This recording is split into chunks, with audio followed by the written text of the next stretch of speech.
Dice Tower People's Choice Top 100 Games of All Time.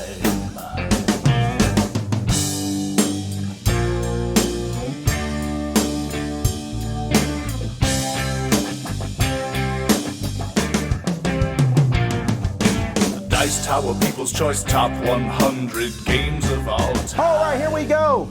Let's do it. This is the People's Choice Top 100. This is not my picks. Or my picks. Well, this is Z Garcia. He will be the host for the People's Choice Top 100, and he is standing in for the people. So any choice on this list that I don't like, Be classy. I blame you. Okay, fine. I'll defend it. You know you won't. I won't. So what we're going to do is we're going to go through, just as a quick reminder, the way the People's Choice Top 100 was made was that people were able to log into the website and put in up to 20 of their favorite games. Now, I had to do a little bit of recalculation with some things because there's an older game called Dominion, which some people voted for, that I had to add those votes to regular Dominion. There was a couple different editions of games that they basically were the same thing, and so I had to put them together. And I'll talk about those as we get to them. But we then gave everything points. The higher it was on your list, the more points it got. We calculated that out, and we have a top 100. All right. This is the second year that we've done this, and so I want to talk real quick, before we get into the top 100, about games that did not make it. All right, the first one is Troyes, or Troyes. That was 67 last year. This year it's fallen down to 107. Why is that? Flash in the pan. I think, well, there's an expansion coming out, The Ladies of Troyes. Maybe that will bring it back up. Yeah, it might jump it back up, but that game is just forgettable. Yeah, it did okay that one year it came out, and then the year after that, it's gone. Well, this one is more interesting. Last year, Brass was 44. This year, it's down to 112. Now, why do you think that one's fallen? It's, again, I think it's one of those heavy Euros that's going to get a few plays, and once you've sucked out that marrow, you're moving on. But we do have a group in our play group who play Brass like every time they get together. They're a corner case. All of them. Hopefully they're not watching. All right. Now this one I think is more of a fluke than anything else. Oh, well, I can't find it. But Ra was number 50 last year. And now it's 179. And I don't think that's because Ra has gotten less popular. I think it's because people had a hard time finding it with the search engine. When you put in RA, it brings up a million different games, and a lot of people, I got like 3 people, and then we sent them and said you have to put it in quotes to find it. But I think some people might not have found it. That's the only one I think dropped because of error. So that disqualifies the whole list, right? That's it. We're done. Have a good day, folks. Other games that dropped a big drop was Nightfall. Was 77 last year and dropped all the way down to 171. Well, it could be one of two things, in my opinion. It's either people are starting to get over this whole deck building thing, and there's just so many. It's the pool spread thin, you know? Or the expansions are very samey, I think. For the most part, each new expansion feels like the last one. And I'm thinking people might be, shying away from it for that reason. What do you think? No, I think you're right, because, obviously it's popular enough that they're still making expansions for it. So it's, and again, being 171 on this list isn't a terrible thing to be. Sure. We make that sound bad sometimes, and your game's ranked 199 on the Geek? What? It's terrible. Yeah, there's 35,000 games. Right. That's pretty good. But still, I think the drop is that it was, last year it had just come out, people were like, whoa, this is neat and different. And then after playing it for a while, people said, well, another deck building. One, yeah. Shogun dropped from 79 to 158. I have no idea why. Maybe it's because the new Wallenstein came out and people like that better? That was my suspicion there, that it's... Maybe a lot of people were giving it a vote, hoping they would have the original German map one. And that came out, so they're jumping ship. And this one is not a surprise, but Dune dropped from 93 to 213. I wonder why that is. we'll explain that one in a moment. And then the last one I want to talk about is Axis and Allies dropped from 90 to 223. People finally realize it's a bad game. Well, no, actually, I think that perhaps, I didn't go back and look at all the tiny little votes, but maybe people have spread their votes between Axis and Allies 1941 and Axis and Allies 1940, and Axis and Allies revised 1941, and Axis and Allies 1939, and Axis and Allies on the Moon. There's really a lot of them. That's true. They come out with a new edition, it seems like every 2 or 3 years now. They're watering that down for sure. Now they're making money. Okay, but here we go into the top 100. Let's go. Number 100, Rex.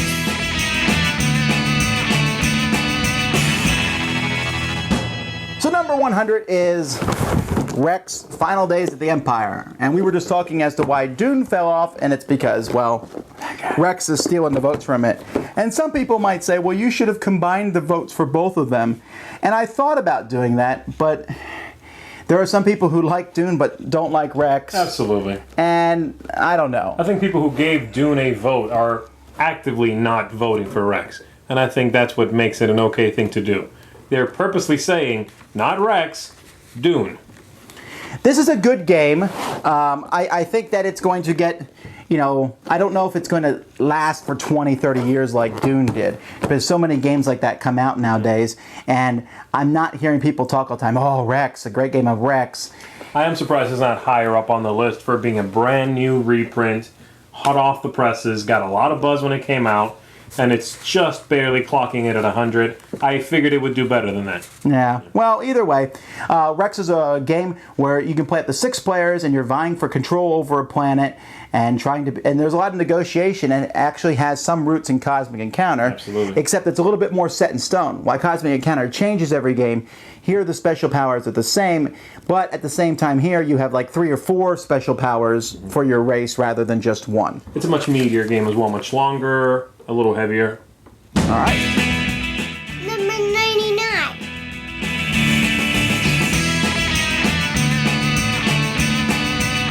I do not have a copy of this game. We're about to find out why. Well, Cards Against Humanity, I'm disappointed in you people for putting this on the list. Shame. Shame. Oh.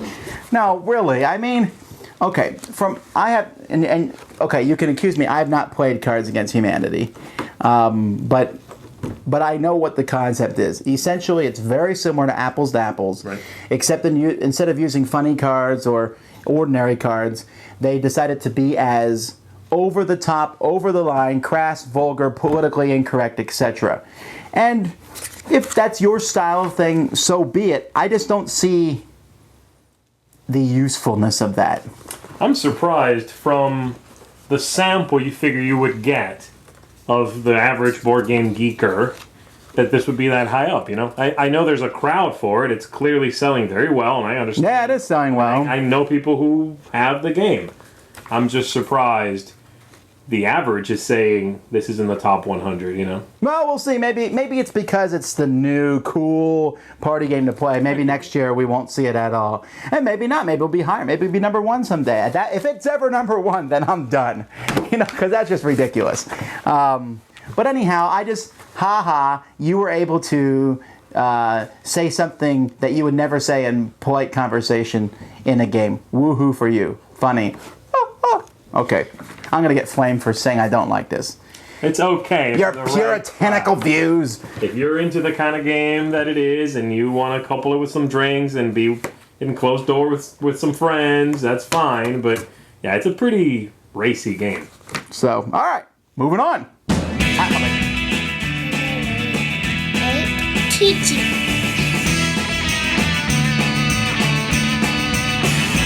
There are many people that think this game should be number 1. I'm so glad it's not. Because, well, no, look, here's the deal. I like Teach You. I think Teach You's a good trick-taking / ladder climbing game. Okay, but it's not all that in a bag of chips. I do not get how some people go to conventions, a convention where you can play every game you can think of, and they sit in the corner and play Teach You for 6-7 hours. I mean, I guess, I don't know. It's the chess thing, It's that one game that they'll play over and over and over again. It's the one they've picked. I'm going to use that line. This is the chess of the trick-taking world. Yeah, absolutely. How's that? This is because I know more people talk about Teach You probably than every other ladder climbing game combined. Absolutely. I think so. It's very, very popular. You won't see another ladder climbing game on this list because they're really not that popular to begin with. Right. At least in the board game geeker area. But do you like it?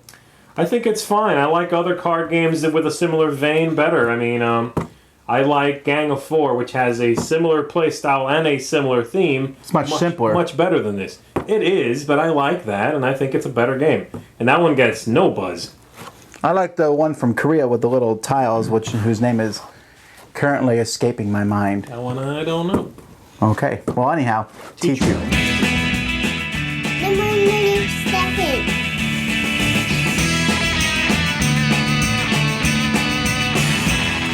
Warhammer Invasion is still on the list. It was on the list last year, as was Teach You, by the way. Warhammer Invasion was 87 last year, dropped down to 97, and that's not a... Dropping by 5 or 10 on these lists is not a big deal because you got to figure new games are coming in, and so that's going to happen. So I would say it's at the same level of popularity. In our gaming group, there was certainly for a while a lot of people playing it all the time. When it came out, absolutely. Yeah, but even afterwards, they were still playing it. In fact, we had some people who were like, well, what is this? I like it. I'm just not seeing how it's really any kind of major change in the two-player card against each other combat. There's a lot of those games. I have a lot behind me, Magic the Gathering and Warlords and all that. Well, I definitely think it's surprising to me that it has that much staying power. I think it's a fine game. Maybe it's the LCG model showing its grasp on people. Maybe that is a great model and people are gravitating to it and hanging on to it because they like the way it works, as opposed to, as you said, Magic or something else like that. I think the other games that are using that model, I think, have been doing well for a long time. You know, Call of Cthulhu is still doing well. The Game of Thrones, those are much older, and they're still doing just fine. Check.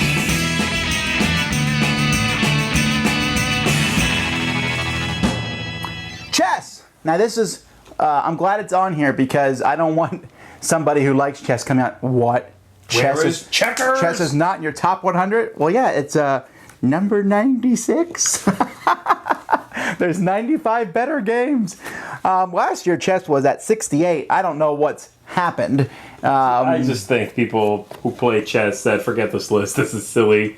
That's right. Again, it's a lifestyle game. You know, if you play chess seriously, then you probably just play chess. And your top 20 was chess, chess, chess, chess, chess, chess, chess, chess. And then 20 is checkers. It's in the box, and you played it one time. So anyhow, it's on the list. But I mean, I'm glad that, you know, it does show though that some people do like chess as a sideline thing. It's a good representation of the games we play, and it definitely has staying power. Woo, go chess. It has to be, if not the oldest, one of the oldest games on the list, I would say. And the fact that it's in there is a testament to the game and the players. All right. Number 95.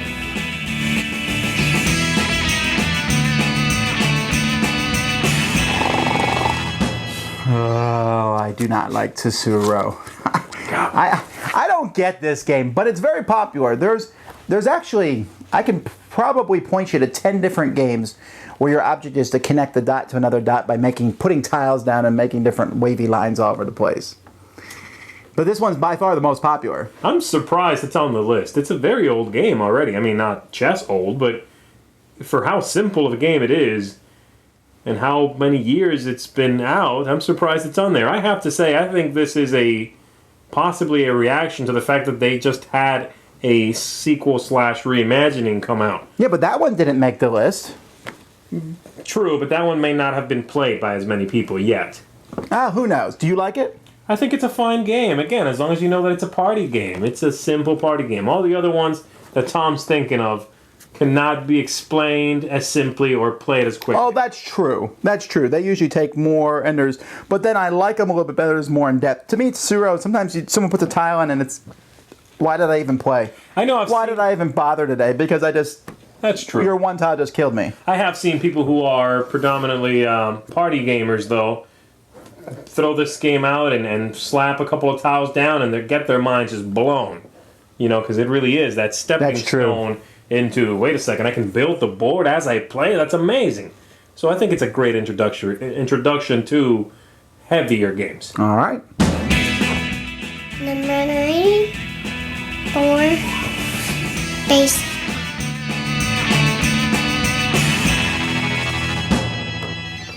Space Hulk is a game that I'm not surprised at all that it's dropped. It was at 65 last year, now it's at 94, and I'm going to predict that it will be off the list next year, and then even farther the next year. Not because it's a bad game. I think there's a lot of people out there who liked it, but there was a huge surge of excitement when the 3rd edition came out. Woohoo, Space Hulk. Woo, and then hundreds of dollars. yeah, and then everybody played it, and then other games very similar to it came out. What's the one from Asmodee where you go and fight the demons underground? Claustrophobia. Claustrophobia came out. The Descent 2.0 had a similar feel to that, and the one that just came out, Capital Offensive. Right. There's a whole lot of little games that are very similar to this, and they're just as fun, if not funner, or maybe not as fun. It doesn't matter. They're certainly all cheaper and easier to find. And so I think that's why we're going to see it drop. Yeah, I think it's definitely both it showing its age and a penetration problem. There's just not as many copies out. They're too expensive. They didn't make as many. And so there was a big rah, rah, rah when it first came out. And that's fading. Number 93. Wits and Wagers. Excellent.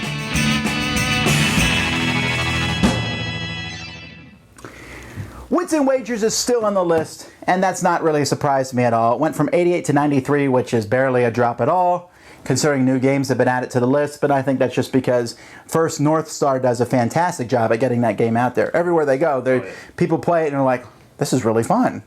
Did you play in my tournament that I did it? I didn't. Shame. I signed up for it, too, and I forgot.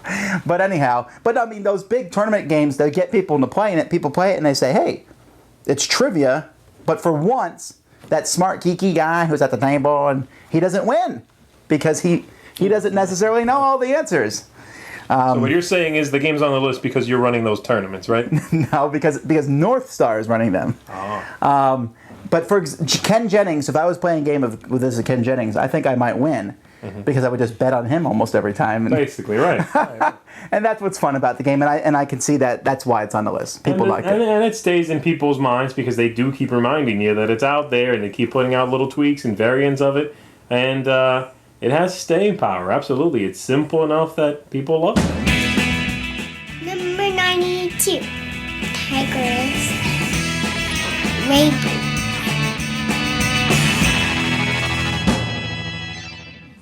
Here's one of the biggest drops on the list. Last year, Tigers and Euphrates was number 39. This year, it's down to number 92. Yes. Wake up, people. Now, I think part of that is just simply that the game is getting older, and it's not currently in print, as far as I know. And with Rio Grande kind of focusing on Dominion and Carcassonne and nothing else, really, we're not going to see a lot more of it. I guess, and I think part of that is people play any other tile placing game and realize this is better than Tigris and Euphrates. I think Tigris and Euphrates, for me, it's one of the most overhyped games on this whole list.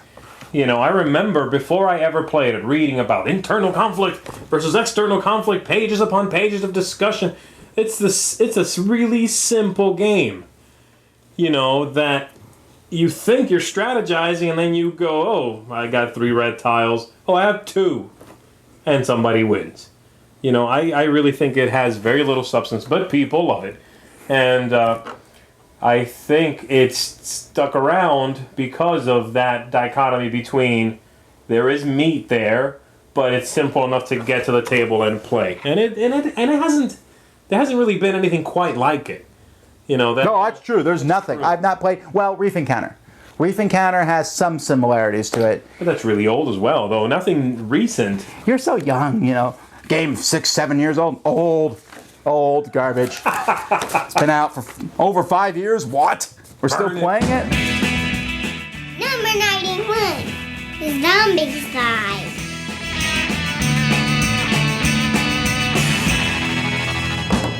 Is this game old? Zombicide, it's been out a whole 2-3 months. I don't remember that. I don't know how this one got on the list. This is a brand new addition to the list, and it's not that I'm not debating whether it's a good game or not because I have not yet played it. Me neither. But I have a hard time believing that a game that came out this July on Kickstarter has gotten on the list because of that. So I'm going to attribute it to a couple things. One, zombies. I don't get it, but if you put the word zombie in the title of your game, people are like, oh, because zombies are so cool. They're not cool. Zombies are awesome. Okay, well, fine. But, and then secondly, most of the people who played it have kickstarted it. Right. And so I'm of the opinion that when you kickstart something, you are naturally inclined to like it. Absolutely. So I think once the game goes out in the market, we'll see more of a, if it is a great game, and I'm not going to argue that it is or isn't. I think we'll see some more balancing. I don't know if it will be on if it's on the top 100 next year, then I will believe people that it's a great game. Right now, I'd suspect. Yeah, I was really, I was surprised it was on the list as well. I think you hit the nail on the head, though, that it's a Kickstarter thing. People kickstarted it. Yeah, but there's they not that feel many Kickstarter proud. games on the list. But Zombicide was one that people spent a good chunk of money on. It wasn't a cheap game. I want to say it was almost $100 maybe. I know you got piles and piles of zombie miniatures, and that's also another thing. People are swayed by, look what I got. Yes. This is great. Absolutely. There's another game on our list that's a little higher up that I am positive is on the list for that reason, and we'll talk about it then. But until then, that's it for today. 100 to 91 for this one. Whew. All right. And we've only just begun. See you next time. I'm Tom Vassell. And I'm Z Garcia.